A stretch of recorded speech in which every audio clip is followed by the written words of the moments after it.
Welcome to my channel. Hello Madanapalle. ఈరోజు date చూసుకుంటే 4వ తేదీ ఏప్రిల్ నెల 2024 సంవత్సరం. మనమైతే ఈ వీడియోలో మదనపల్లి టమాటా దిగుమతి వాటి ధరలు ఎలా ఉన్నాయో మనమైతే ఈ వీడియోలో తెలుసుకుందాం. ముందుగా దిగుమతి విషయానికి వస్తే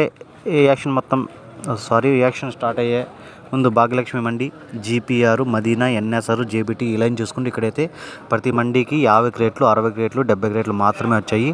కొన్ని మండీలు చూసుకుంటే 2-3 మార్కెట్లకి అయితే దిగుమతి ఏం రావట్లేదు, ఖాళీగా ఉంది.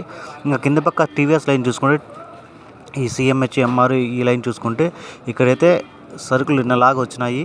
కొన్ని మండీలకు నిన్నలాగా, కొన్ని మండీలు పెరిగినాయి. మొత్తం టోటల్ మీద చూసుకుని ఇంచుమించుగా నిన్నలాగే నిన్నలాగే సరుకులు ఉన్నాయి. పైపక్క అయితే అన్ని మండీలకి 50 క్రేట్లు, 60 క్రేట్లు మాత్రం వచ్చి, కింద పక్క అయితే కొంచెం ఎక్కువగానే వచ్చాయి. 800 క్రేట్లు, 900 క్రేట్లు, 1000 క్రేట్లు అలా రకంగా వచ్చాయి. టోటల్గా అయితే ఇంచుమించు నిన్నలాగా ఉండే. ఇక ధరల విషయానికి వస్తే ఇప్పటివరకు అయితే 5 మండీల యాక్షన్ మొత్తం పూర్తయింది. అన్ని మండీల్లో కాయలు తక్కువ కాబట్టి ఈ క్వాలిటీ ఉండే కాయ 15 క్రేట్లు, 20 క్రేట్లు, 25 క్రేట్లు, 40 క్రేట్లు ఇట్లా ఉండే కాయలు అన్నీ 700 అయితే టాప్ రేట్లు పలికాయి. ఈ సెకండ్ క్వాలిటీలు 400, 500, 550 సెకండ్ క్వాలిటీలు పలికాయి.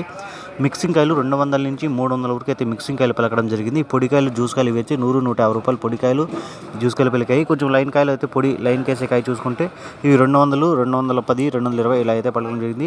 ఇంతవరకు చూసుకుంటే క్లాస్ కాయలు 600 నుంచి 700 పలికాయి. ఇంకా చూద్దాం కింద టీవీఎస్, సిఎంహెచ్, ఎంఆర్ ఇక్కడ కాయలు ఎక్కువ ఉన్నాయి కాబట్టి ఈ లైన్ చూసుకుంటే ఇక్కడ ఇంకా యాక్షన్ కాలేదు. ఈ యాక్షన్ అయిన తర్వాత అప్లోడ్ చేస్తాను. ఇక్కడ కొంచెం క్వాలిటీలు కూడా పెద్ద పెద్ద ఐటాలు ఉన్నాయి. ఇక పైపక్క అయితే కాయలు ఏం లేవు కాబట్టి 700 అయితే టాప్ రేట్ పలికింది. ఇక చూద్దాం నెక్స్ట్ వీడియోలో. యాక్షన్ మొత్తం పూర్తయిన తర్వాత నెక్స్ట్ వీడియో అప్లోడ్ చేస్తాను. ఈ వీడియో మీకు యూస్ఫుల్గా అనిపిస్తే లైక్ చేయండి, షేర్ చేయండి, ప్లీజ్ సబ్స్క్రైబ్ చేసుకోండి. Thank you all.